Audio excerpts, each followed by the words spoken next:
누구나 인생에 한 번은 건물주가 되어야 한다, 맥밀런입니다. 그동안 이제 쇼츠로 찾아뵙는데 오랜만에 이렇게 또 촬영을 하게 되니까 좀 어색하기도 하네요. 그동안 이제 현장 다니면서 땡볕에서 여름에 좀 고생을 했던 기억이 나는데 벌써 이제 찬바람이 부는데 모두들 감기 조심하시면 좋을 것 같습니다. 오늘 현장은 정말 대박 물건입니다. 여기 같은 경우에는 이제 한두 달 전에 매수를 하셔갖고 설계 단계에 있는 현장인데 너무너무 이 입지에 대해서 좀 소개를 드리고 싶어서 이렇게 촬영을 하게 되었습니다. 사실은 이 물건 같은 경우는 예전에 이제 받았었는데 원래 시작했던 거는 거의 20억 중후반부터 시작됐다가 매도자가 사정에 의해서 급매로 내놓았고요. 7, 8억 정도 떨어져서 10억 후반 정도 매수할 수 있는 물건이어서 저희가 이제 단톡방에 이 물건에 대해서 소개를 드리고 행운의 주인공이 되신 분이 한 분이 계약을 하게 됐고요. 간단하게 이 입지에 대해서 설명을 좀 드려볼게요. 왜 이 입지가 정말 좋은가 라는 부분인데요. 여기는 좌측으로 가면 홍대 입구역까지 도보 10분 충분히 갈 수 있는 거리에 있고요. 오른쪽으로 또 가면 연남동의 경의선 숲길도 5분 내에 충분히 갈 수 있는 거리고요. 반대편으로 가면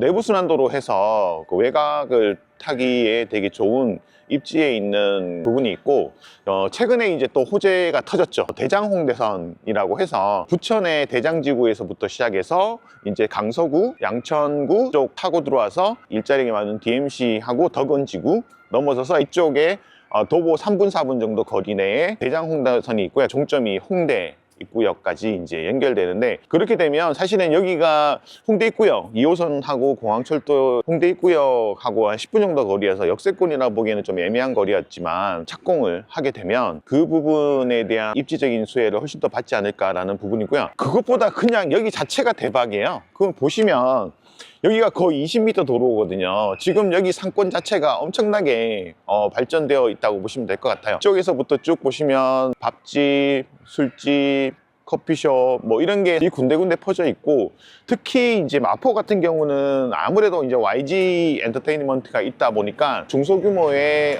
엔터테인먼트 회사들이 곳곳에 위치하고 있어요. 소형 건물에 대한 사업 수요도 되게 많은 곳이어서 디벨롭을 할 관점에서 봤을 때도 되게 많이 좋은 부분이 있다고 보시면 될 것 같고요. 그래서 입지에 대해서 좀 설명을 드렸는데 저희 현장에 대해서 한번 좀 설명을 드려볼게요. 현장 같은 경우에 여기입니다. 뒤에 현장이 있는데 총 지금 현재 3개층 정도의 건물로 구성되어 있고, 이 입지 사이트 자체에 정말 너무 매력적인 강점이 있는데 막다른 도로가 여기 있는 게 신의 한 수입니다. 막다른 도로는 이제 코너각을 적용하지 않죠. 그래서 코너각이 적용되지 않는 부분이고 3m 도로가 확보되어 있는데, 장점이 뭐냐면 이 도로 폭만큼이 북도로예요. 북도로 북쪽의 도로를 위치해 있기 때문에 일조사선의 영향을 정말 최소한으로 받을 수 있어 5층까지 똑바로 올라갈 수 있다는 부분이 되게 큰 장점입니다. 홍대 입구역에서 도보 10분 정도 거리, 경의선 숲길에서도 한 3분 5분 정도의 거리에 있고, 이렇게 20m 도로에 접해 있는 상황에서 봤을 때는 기본적으로 평당 5, 6천부터 시작될 수밖에 없는 입지이기도 하고요. 도대체 얼마에 그러면 과연 매수를 했느냐,